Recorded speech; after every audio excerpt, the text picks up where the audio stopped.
When truth comes to air, from private detective to flight of no return.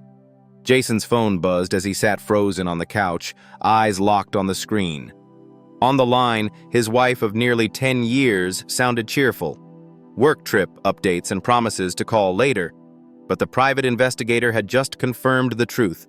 She and her lover were on a flight to Honolulu the same week as their anniversary. Jason tightened his grip on the coffee mug as college memories, vows, dreams, and plans for the family business splintered into sharp edges. He'd ignored the smoke on her clothes, the late nights, the shrinking intimacy. Tonight, the curtain finally dropped. Emails, receipts, a secret condo, evidence stacking like verdicts.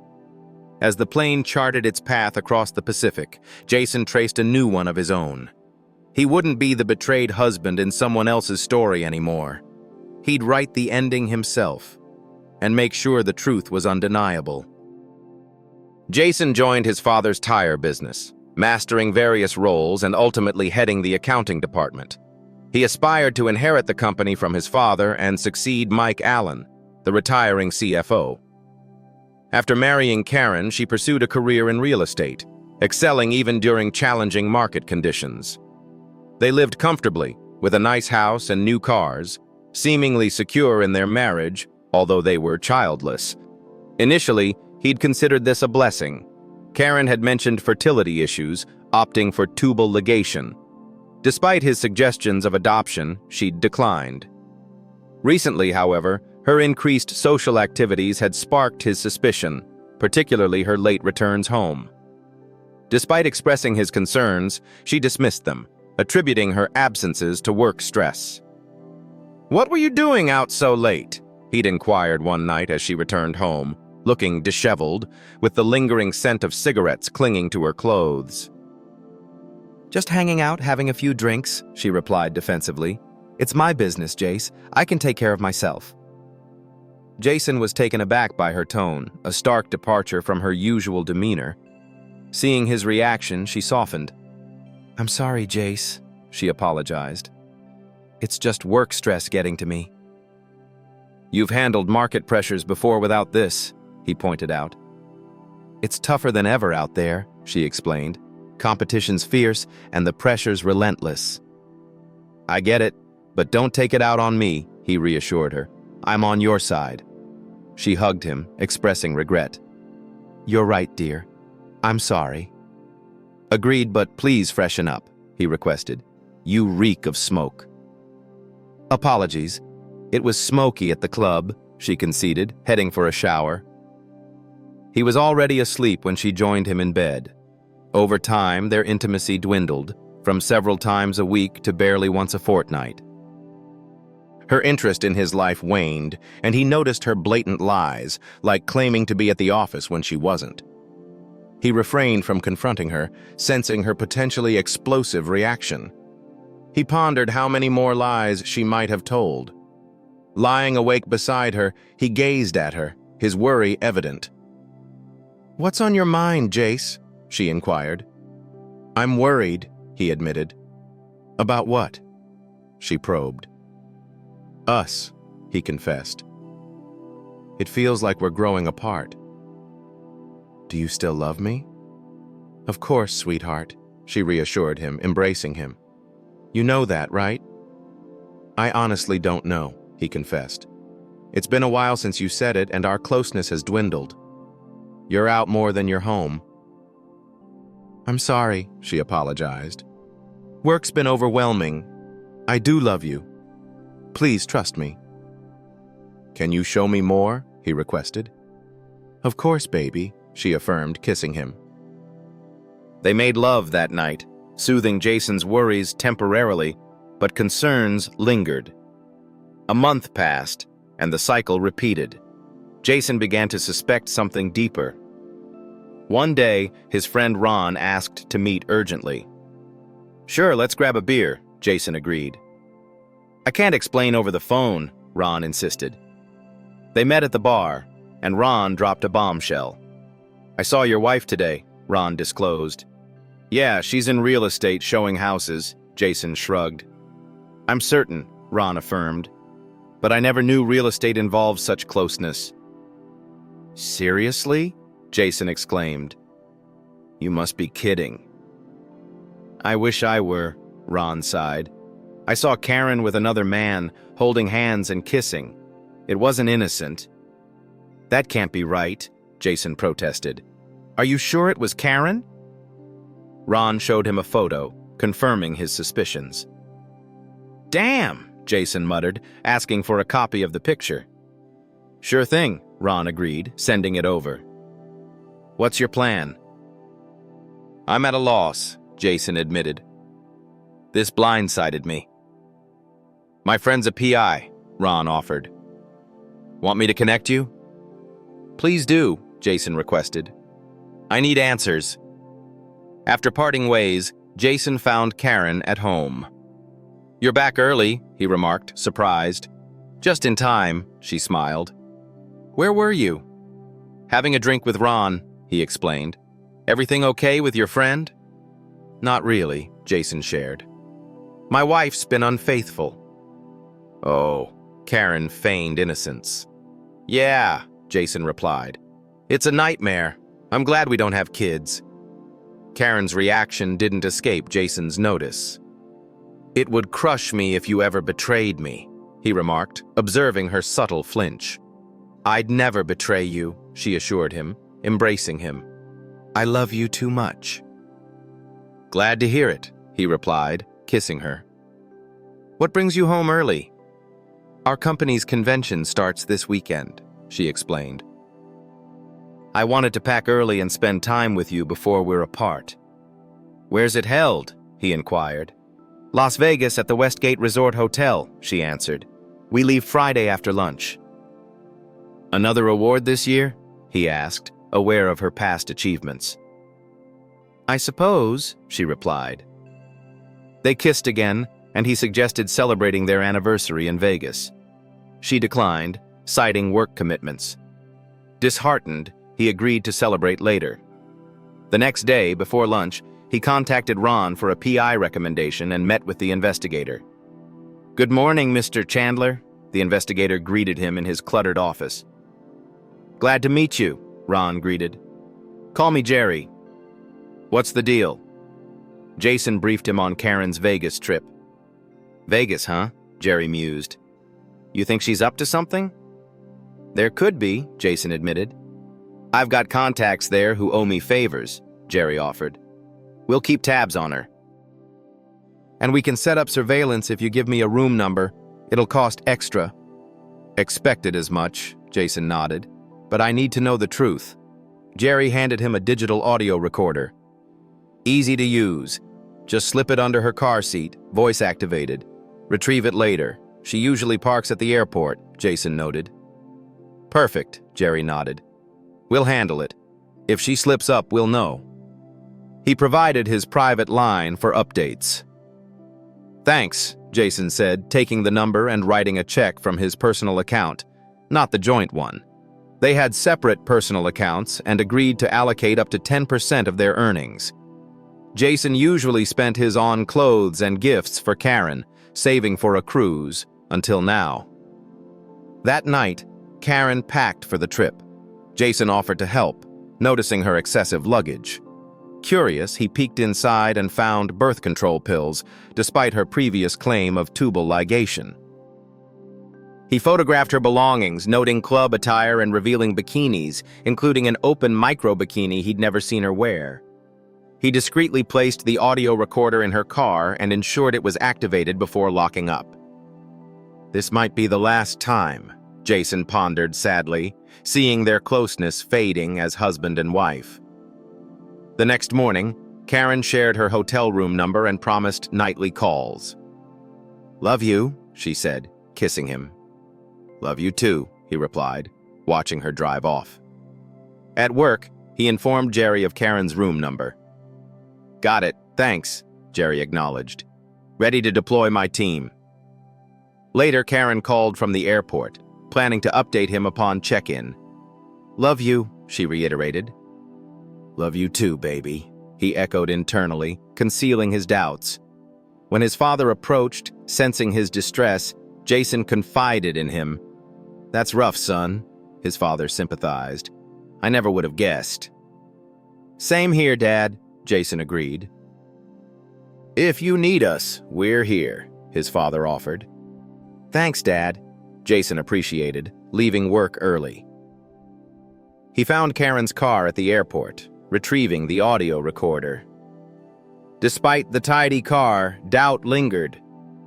On the drive home, Karen called. "Hey, just got here," she informed him. "Thanks for telling me," he acknowledged. "Just settling in," she continued. "I'll call you tonight. Love you." "Love you too," he reciprocated. At home, he activated the audio recorder, hoping for nothing incriminating. Mostly there was road noise and her radio.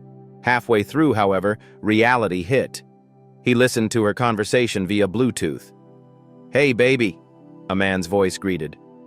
"Hello, stallion," she flirted. "Stud muffin." Jason scoffed internally. "Who's this clown?" "Last week was amazing," the man reminisced. "Glad you enjoyed it," she giggled. "Plans for next week already arranged?" he confirmed. "Did you tell your husband?" "Not yet," she admitted. "I've got it handled." "He suspect anything?" the man inquired. "Nothing," she assured. "He's clueless." "Hope you're right," he said. "He'll believe anything," she boasted. "Okay," he conceded, pulling up to the airport. "See you at the hotel tonight," she announced. "Okay, can't wait," he replied. "Bye, love." "Bye-bye," she concluded, ending the call. Jason stared at the tape recorder, shocked by what he'd heard. He replayed the recording to ensure he hadn't misinterpreted. She wasn't just cheating. She had plans for their anniversary week that didn't involve him.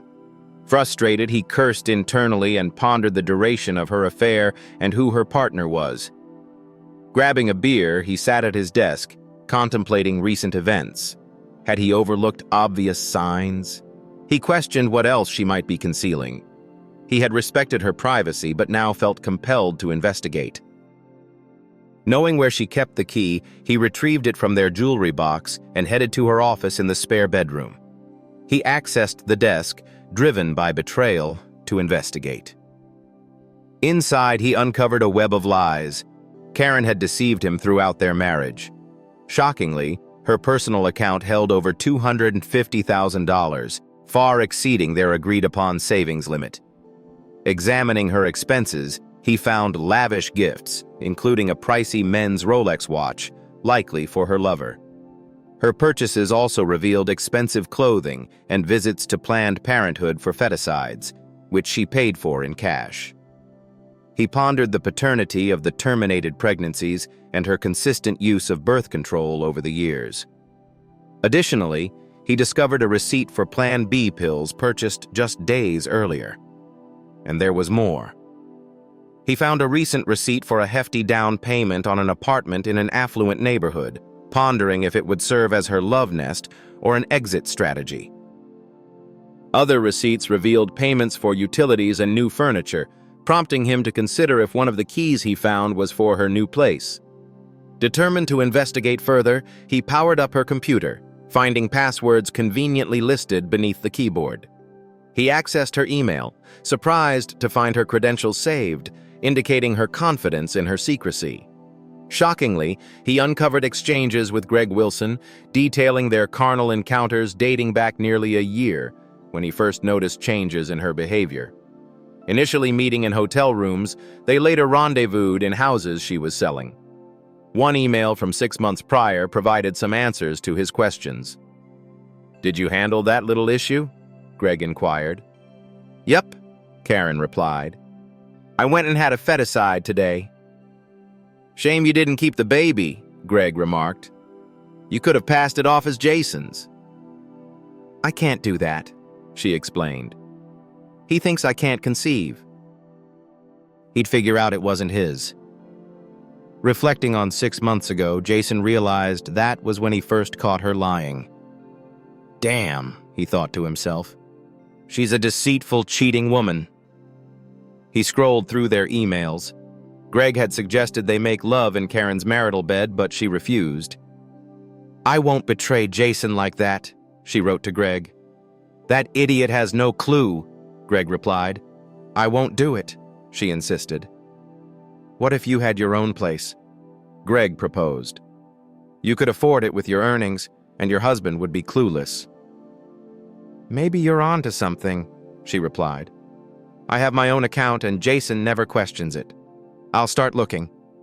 That was 3 months ago. The down payment receipt was just over a month old. "I got a condo," she told Greg. "I put a down payment and I'm getting furniture next week. Jason's oblivious." "Perfect," Greg responded. "We'll have fun all over that place." Jason was stunned by this news. He kept reading the emails. "Why stay with your husband?" Greg asked. "Why not leave and get your own place?" "Believe it or not, I care for him," Karen said.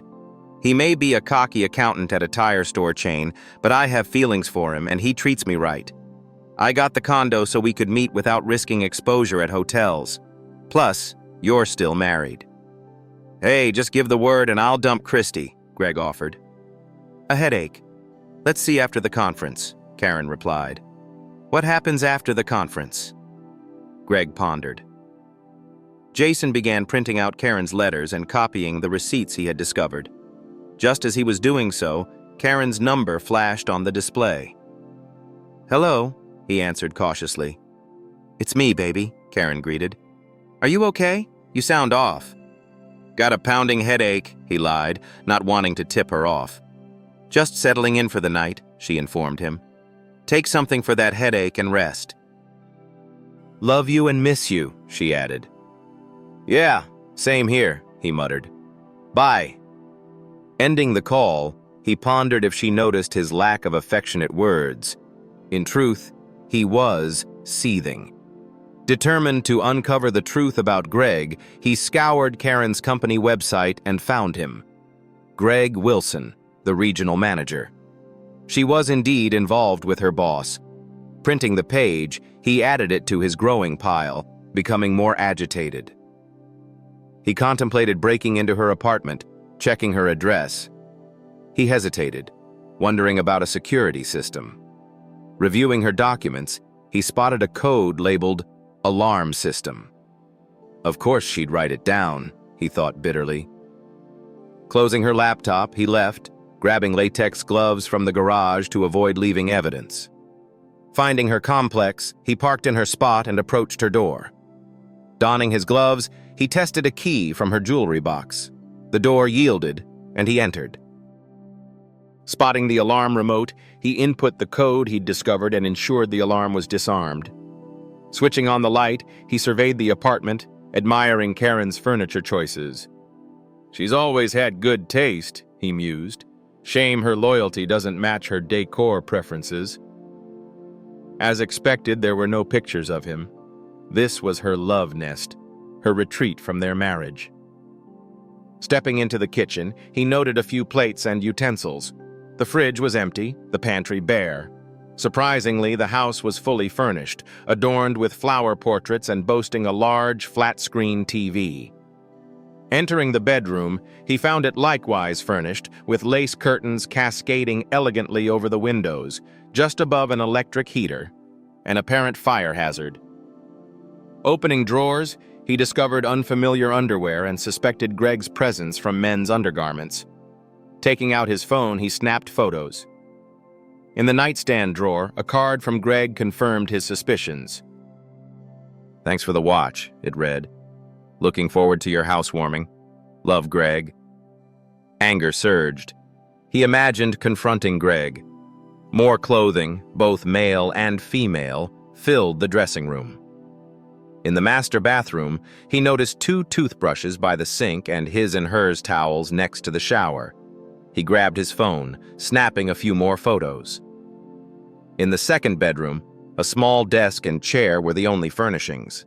A network cable lay on the desk, likely for her laptop.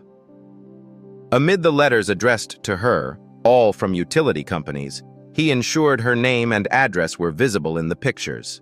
Lace curtains, like those in the bedroom, covered the windows here also, draping over the electric heater. He noted several potential fire hazards, including the absence of smoke detectors in the bedrooms and the aged one in the kitchen. He wondered if it even had a battery. Confirming everything was as he found it, he switched off the lights, activated the security system, and departed, double-checking the locked door. Returning to his car, he pondered his next steps. Divorce was inevitable. He couldn't trust her again, even if she severed ties with her lover and relinquished the apartment. Aware men often fare poorly in such situations, he hoped her higher income would spare him alimony. Consulting a lawyer seemed wise before proceeding. He also hoped her sole ownership of the apartment meant he wouldn't have to surrender their home or divide its sale proceeds. He felt she had abandoned him by purchasing the apartment secretly. With no children, custody and support were non-issues, but he wanted retribution for their betrayal. Violence was out of the question. He had no desire for jail time. Returning home, he searched the phone book and located an ad for Gregory Wilson, hoping it was the same Greg Wilson. He dialed the number. "Wilson residence?" a woman's voice answered. "Is this Mrs. Wilson?" he inquired. "Yes, it is," she confirmed. "Who am I speaking to?" "Jason Chandler," he introduced himself. "Your husband is the regional manager for Acme Real Estate," he verified. "Yes, he is," she replied. "But he's away at a conference this weekend and will be visiting other offices next week. You'll need to call the regional office and leave a message for him there." "Actually, Mrs. Wilson, it's you I'd like to speak with," Jason redirected. "Oh," she responded. "Yes, ma'am," Jason continued. "I hate to break this to you, but my wife is having an affair with your husband." "Are you certain?" she inquired. "Absolutely," Jason asserted, "and I can provide evidence." "Do you have solid proof?" she pressed. "I can even show you where they meet up if you'd like," Jason offered. He heard her sigh through the phone. "Would tomorrow work for you?" she proposed. "Certainly," Jason agreed. "What time suits you best?"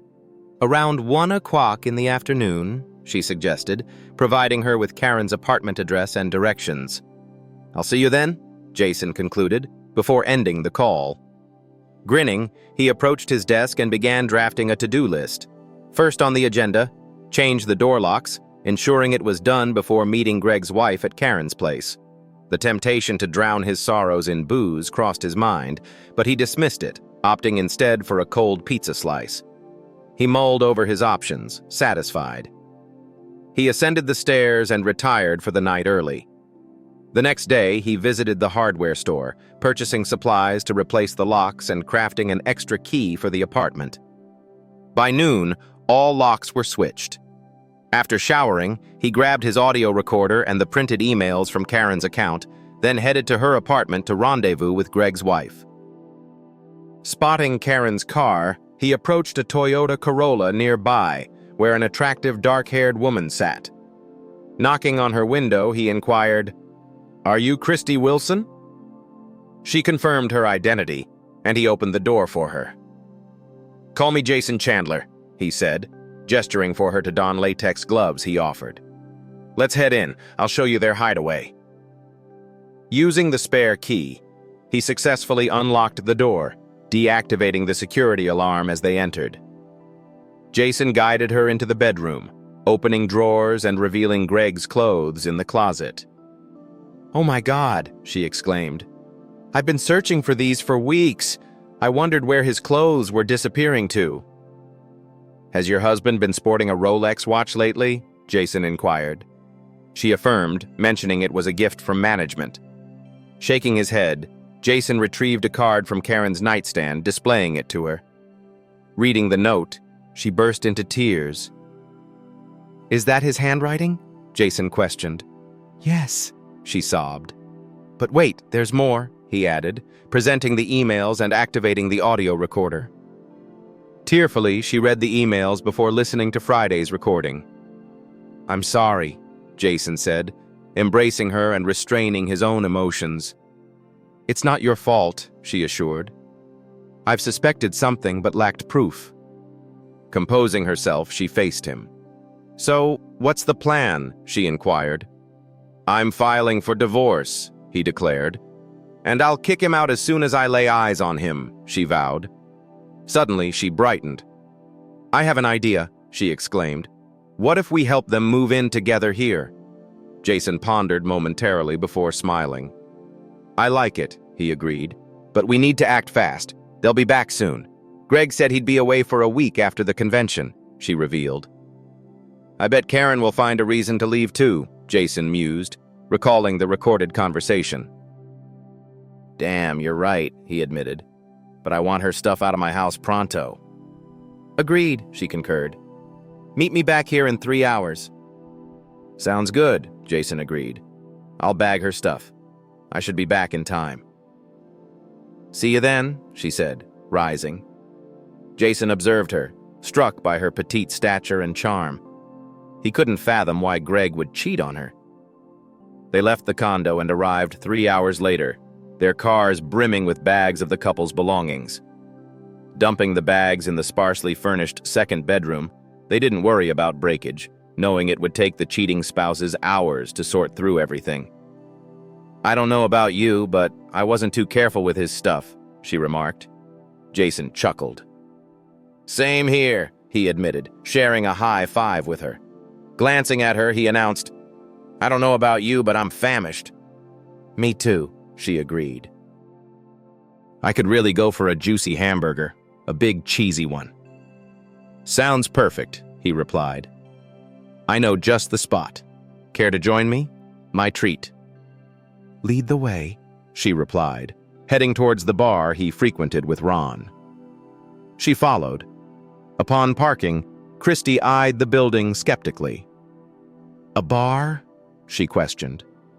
Trust me, he assured. They serve the best burgers here. You'll love it. Okay, she acquiesced. But I hope you're not planning to ply me with booze and take advantage. Chuckling, he reassured her. As tempting as that sounds, I wouldn't do that, he quipped. Darn, she joked, laughing. Inside, they ordered beers, burgers, and fries, exchanging stories about their failed marriages over the meal. Their narratives shared similarities. Meeting in college, quick marriages, but diverging desires regarding children. He inquired if she was a CPA, to which she replied negatively, expressing hopes of pursuing it someday. Jason shared his professional background, mentioning opportunities in his field. Maybe we can help each other out if you give me your resume, he suggested. I can certainly do that, Mr. Chandler, she responded, taking a bite of her burger. His cell phone interrupted the moment with Karen's caller ID flashing. Answering in a neutral tone, he greeted, Hello? Karen's voice, slurred from booze, came through.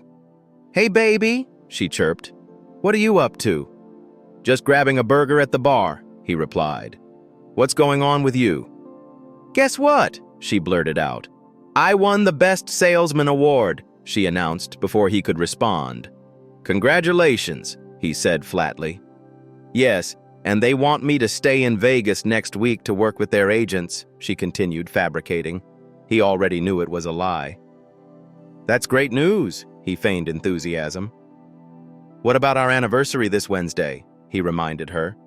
I know, and I'm sorry, she apologized. Maybe we can celebrate next weekend. No worries, he assured.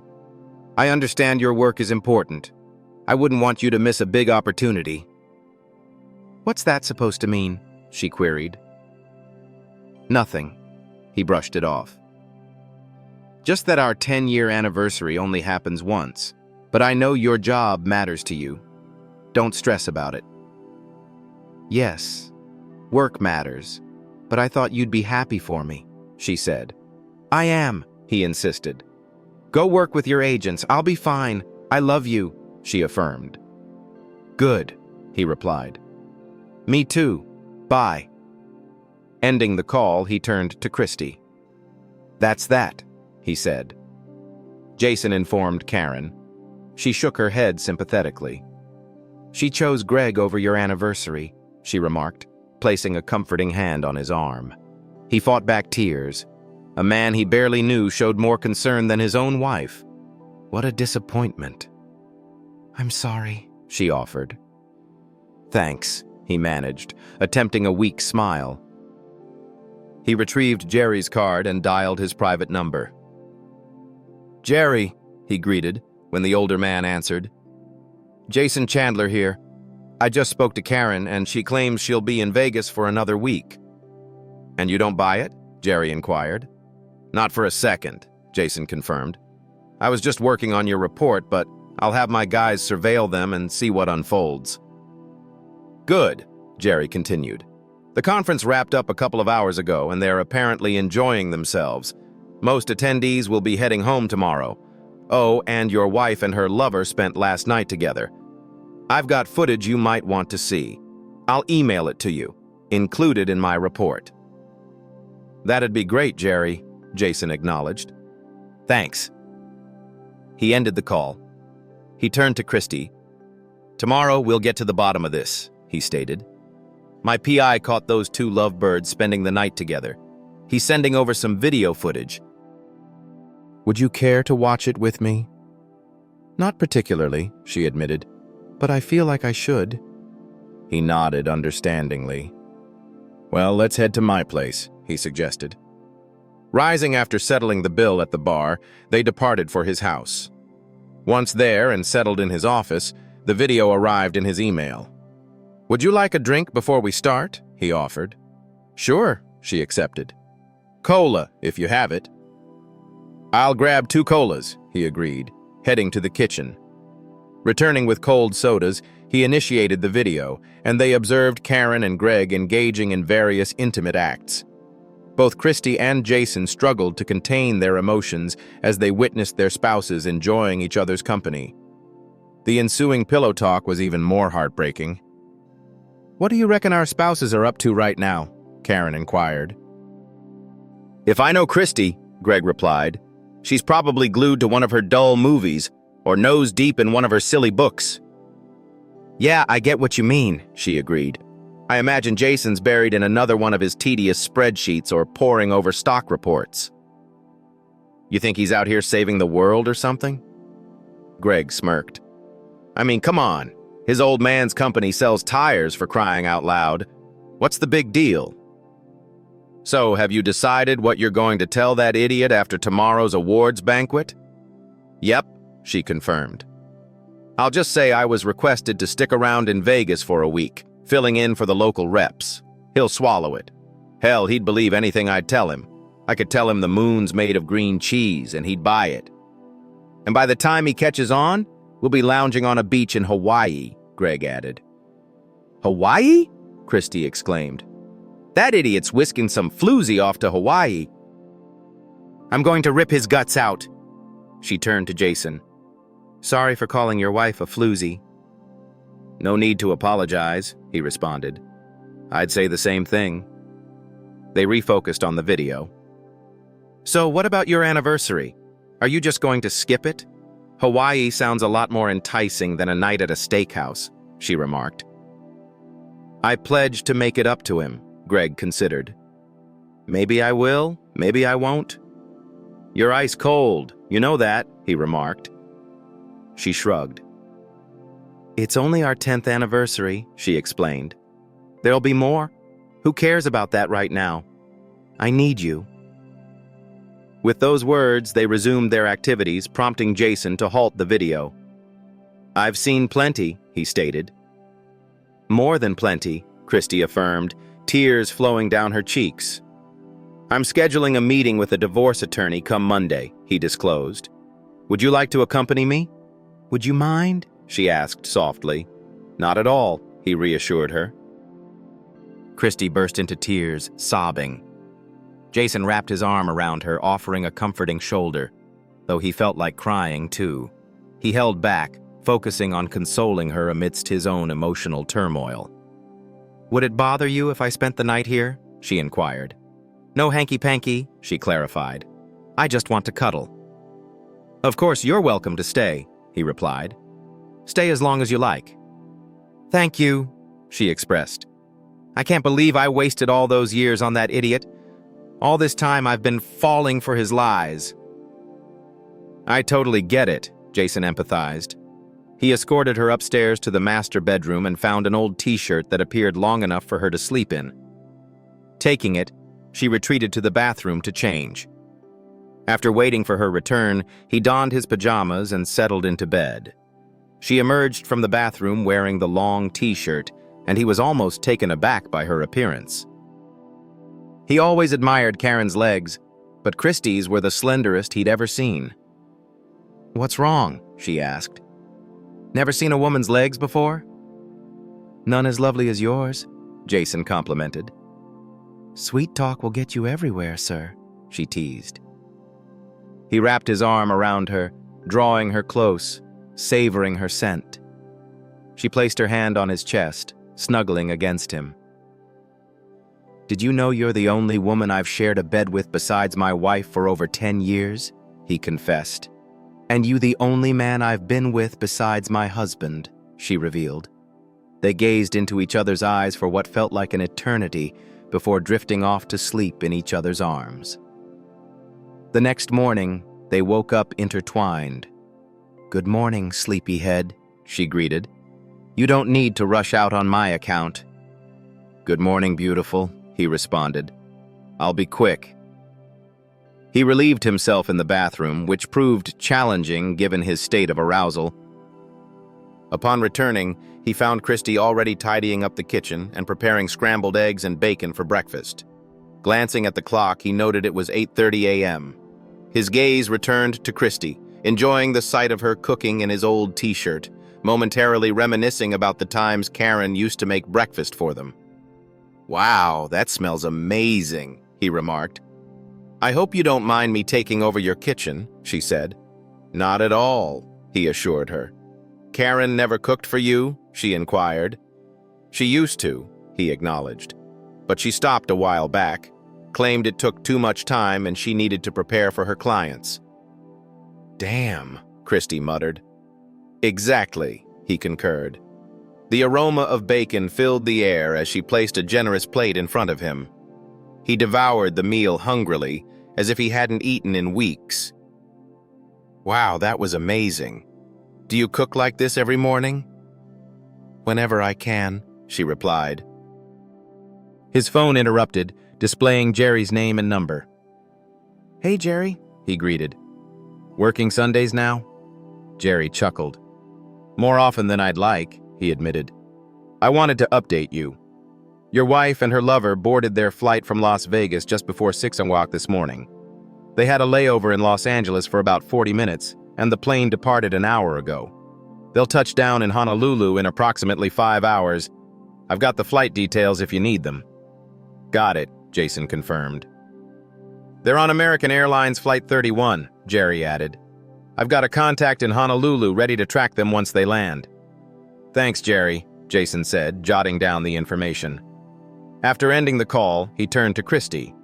"Well," he began, "here's the update. They're en route to Hawaii." As the plane ascended, Karen settled into her seat. Glancing out the window, she watched as they flew over the Pacific Ocean. "This is it," she mused to herself. Glancing to her left, she noticed Greg already asleep in the neighboring seat. She closed her eyes briefly, reflecting on the past decade. Brief pangs of guilt swept over her for betraying her trusting husband. Somewhere deep down, she acknowledged this as just another in a series of poor choices, yet she justified it to herself. She hoped it would all resolve without Jason ever finding out. Perhaps their marriage would continue, and they would grow old together, eventually retiring peacefully. Her initial misstep was disclosing to Jason that she couldn't conceive. In reality, she was capable, but she harbored no desire for a family. Motherhood might allure some, but not her. Thus, she informed Jason of purported medical hurdles necessitating tubal ligation. He accepted, eventually consenting. However, complications with the IUD arose, compelling her to discontinue its use due to pelvic discomfort and headaches. She resorted to conventional birth control pills, supplementing with the calendar rhythm method to avoid physical engagement during peak fertility. Though mostly effective, she found herself pregnant twice. The first instance occurred with her husband. Fearing his response, which would unveil her initial deceit and her reluctance for parenthood, she discreetly underwent a feticide, financing it privately. Luckily, they had established separate accounts alongside a joint one. Initially, they agreed on her contributing 10% of her earnings to the joint account, but she manipulated the arrangement. She could have funded the feticide independently, keeping Jason unaware. The second pregnancy arose with Greg, approximately 6 months prior. She divulged the situation to her paramour and opted for another feticide, covering the cost from her personal account, hoping Jason would remain oblivious. Then came her extramarital affairs. Throughout the initial 7 years of marriage, she remained loyal to her husband. However, everything shifted one day when she encountered a client, strikingly handsome and affluent. In a fleeting moment, she made a decision she never regretted.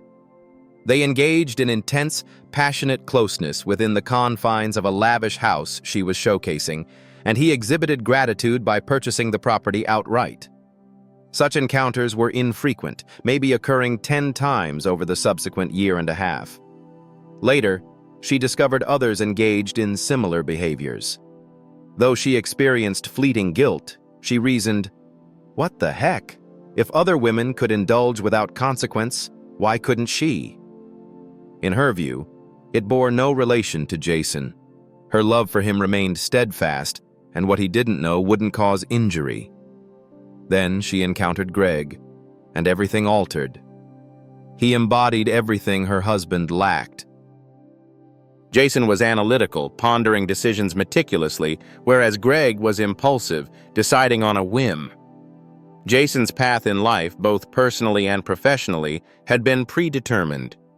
He dedicated his career to his father's tire business, a trajectory he continued, set to ascend to CFO and ultimately president and CEO. Conversely, Greg's future was uncertain. He embraced each day as it came, living in the moment. While Jason contemplated the future, their approaches in bed were starkly different. Jason prioritized her pleasure, while Greg was more forceful, leaving her feeling shattered. Initially, their liaisons occurred in discreet motels or houses they were selling, but she grew apprehensive about being spotted and alerting Jason or Greg's wife, Christy. Then, after Jason voiced concerns about their relationship, she distanced herself from Greg momentarily, redirecting her affection toward her husband. However, her resolve waned, and Greg sought to reconcile. But she feared Jason discovering their affair. To mitigate this risk, she decided to purchase her own apartment, providing a private sanctuary for her and Greg. Despite Jason's conservative demeanor, she harbored lingering emotions for him. Their decision to file tax returns separately facilitated her departure with Greg while still benefiting from tax breaks. It seemed like a win-win situation, or so she convinced herself. These events culminated in her plan to spend a week in Hawaii with Greg, masking her absence from the office as a vacation with her husband after their corporate meeting. Simultaneously, Greg informed his wife of his upcoming travels, a routine occurrence. She deceived Jason, claiming a week-long trip to Vegas, confident that he would believe her every word. Although she regretted missing their 10th wedding anniversary, she vowed to compensate upon her return, ensuring her secret remained intact. She grinned as she gazed at the azure water beneath them, thoughts drifting to Hawaii. Greg had purchased a daring open bikini for their trip, eager to watch her undress and indulge in beachside self-pleasure. The notion stirred arousal between her thighs, tempting her to succumb to the urge right then and there, contemplating a clandestine bathroom rendezvous later. She glanced at her phone, half expecting a message from Jason. His preference for calls or face-to-face communication didn't surprise her. A smirk played on her lips. A sudden shudder and change in engine pitch hinted at turbulence as the plane dipped, and the engines altered their tone. Dread crept in.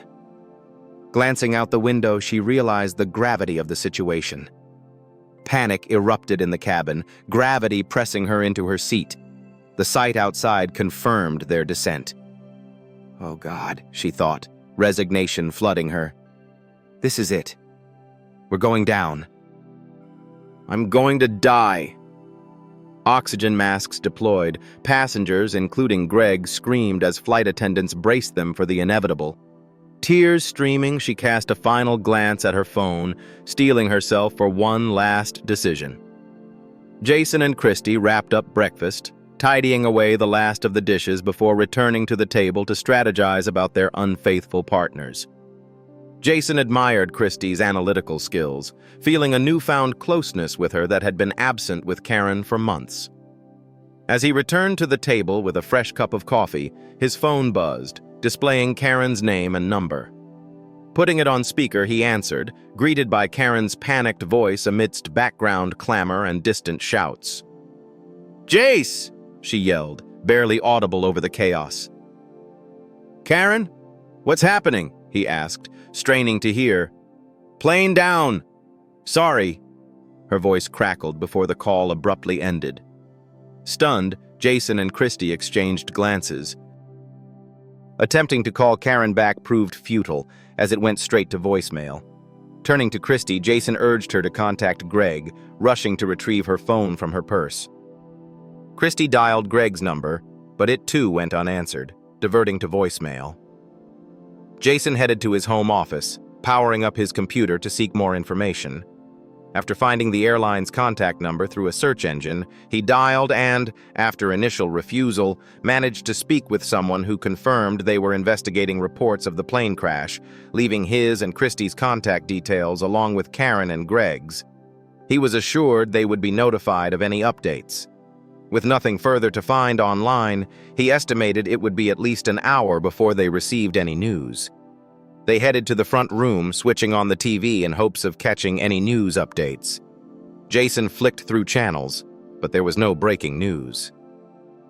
Reflecting on the events leading up to this moment, he glanced at his phone. Finally, a news network flashed a report that an American Airlines flight bound for Honolulu had crashed in the Pacific Ocean, though without providing specifics. "Oh God," Christy exclaimed, her hand covering her mouth. Jason embraced her silently, praying for Karen's safety.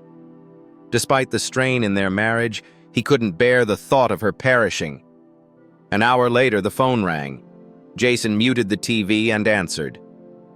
"Mr. Chandler," a woman's voice inquired. "Speaking," he confirmed.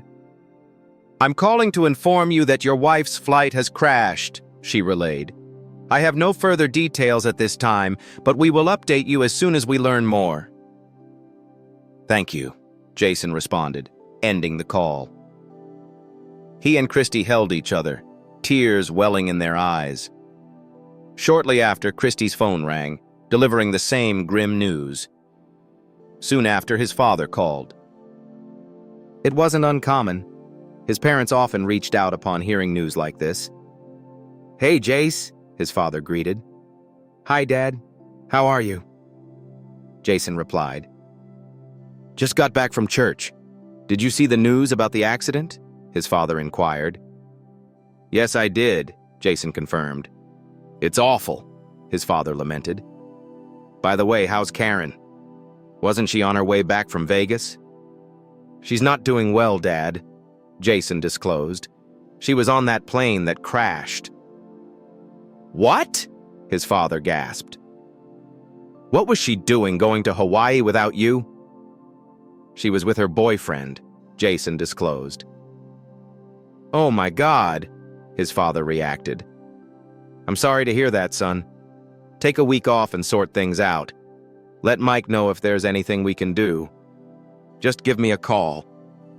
"Okay, thanks, Dad," Jason expressed gratefully. He wrapped up the call, his mind swirling with a mix of emotions. On one hand, he felt a deep sorrow knowing Karen was likely gone, yet anger simmered within him for her betrayal, as well as at himself for not standing up to her. Strangely, the absence of divorce didn't disturb him. However, the realization of shouldering Karen's final expenses, including the apartment, jolted him. "Damn," he muttered. He glanced at Christy, pondering how she'd cope, what steps she would take. An idea struck him, prompting him to approach her. "Christy," he began, "why not sell your apartment and move in here with me?"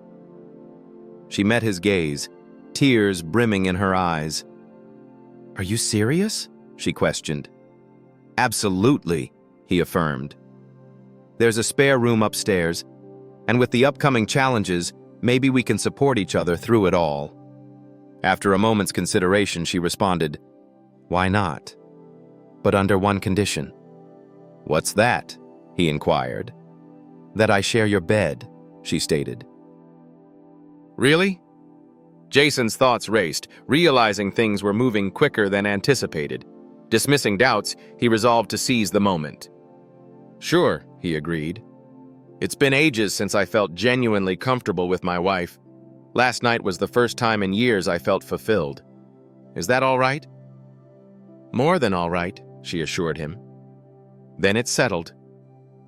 "I'll grab my belongings from home and be back tonight," she confirmed. "I'll be here," he promised. After she departed, he dialed Lucy, Karen's colleague. "Hello?" she greeted.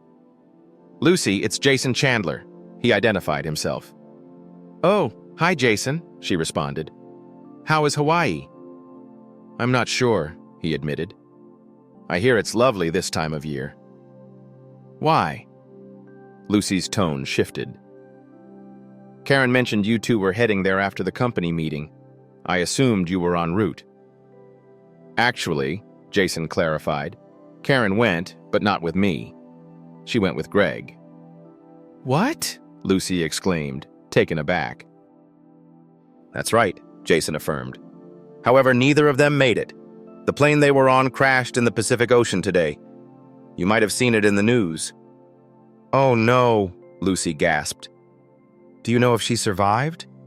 "I doubt any of them did," Jason responded solemnly. "I'm deeply sorry," Lucy offered sympathies. "Please accept my condolences. Also, the company has life insurance for all employees. I'll handle the paperwork, but I'll need details from the airline. Can you provide them?" "Yes, I'll gather what I can," Jason promised. "But I have a question for you." "What's that?" Lucy inquired. "Were you aware of Karen's affair with Greg?" Jason queried. "I had my suspicions," Lucy admitted. "There were whispers, but nothing concrete. We tend not to gossip about personal matters in the office." "I understand," Jason acknowledged. "Well, that's all for now. I'll be in touch. Thank you." "And again, my condolences," Lucy responded. That evening, while watching television with Christy, a news report about the crash aired.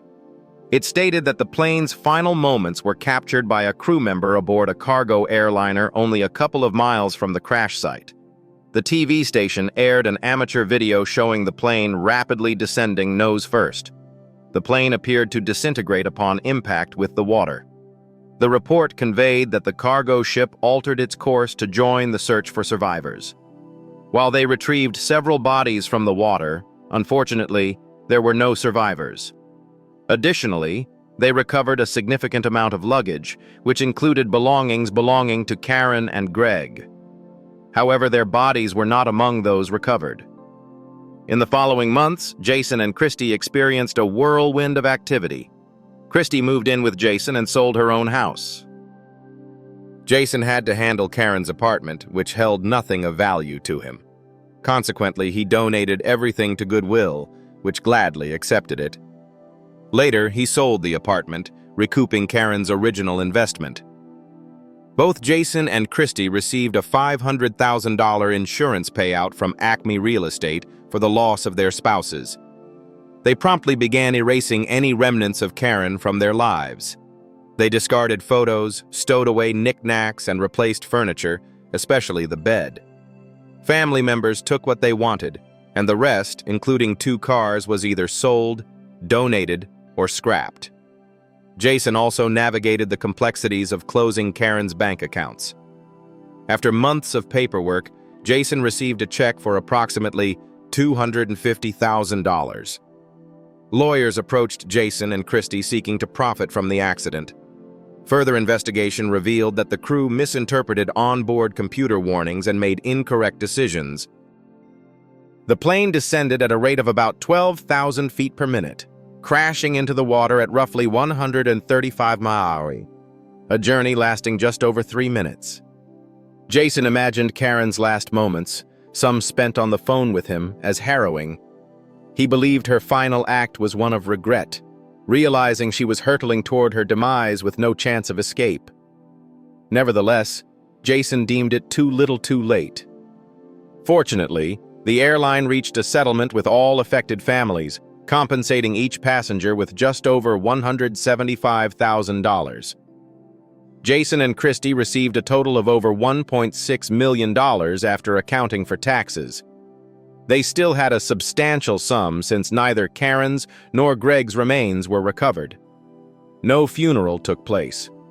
However, Jason and Christy organized memorial services, mainly for their families. They didn't shed tears for their deceased spouses.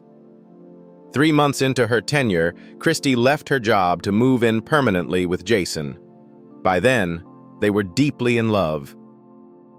One evening, while dining at a local Texas roadhouse, Jason proposed to Christy on one knee. She joyfully accepted, eliciting applause from nearby patrons. "It's high time you made an honest woman out of me," she whispered to him. "Why?" he asked. "Because you're going to be a father," she revealed. Overwhelmed with joy, Jason showered her with kisses. "I love you more than anything," he expressed. "And I love you even more," she reciprocated. "Just one request." "What is it?" he inquired. "Please don't ask me to fly anywhere," she pleaded, laughing. Jason embraced her tightly. "Don't worry, my dear," he assured her.